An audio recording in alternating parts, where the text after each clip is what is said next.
पालकमंत्री पद भाजप कार्यकर्ते मागतायत, दरवेळेस ते दादा. तुम्हाला कोण म्हटलं असं? म्हटलं का?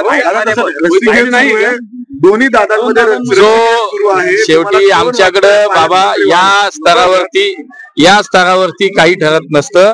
आमचे नेते त्याच्यात निर्णय घेतात आणि महायुतीचे सगळे नेते बसून त्याच्यावरती राज्याचे निर्णय घेतील. केवळ पुणे नाही, महाराष्ट्रातल्या सगळ्या जिल्ह्यांचे निर्णय तिथे होतील. मागणी आहे की नाही? भाजपचे 130 जागा आहे, मोठा भाऊ आहे.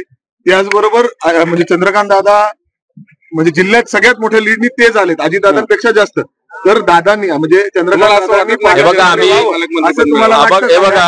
तुम्ही कशी किती गुगली टाकली तरी मी सावध आहे. मी तुम्हाला सांगतो, हा यॉर्कर टाका, गुगली टाका, पण हळूहळू मी पण आता चांगला बॅट्समन होत चाललोय. त्यामुळे मी तुम्हाला सांगतो की आम्ही निवडणुकीपूर्वी आमची महायुती आहे. निवडणूक आम्ही एकत्रित लढलो, निवडणूक आम्ही एकत्रित जिंकलो. आज राज्यामध्ये सत्ता स्थापन करताना सुद्धा एक मतानं, एक दिलानं, एक जीवानं आम्ही राज्यातली सत्ता स्थापन करताना कुठेही काही झालं नाही.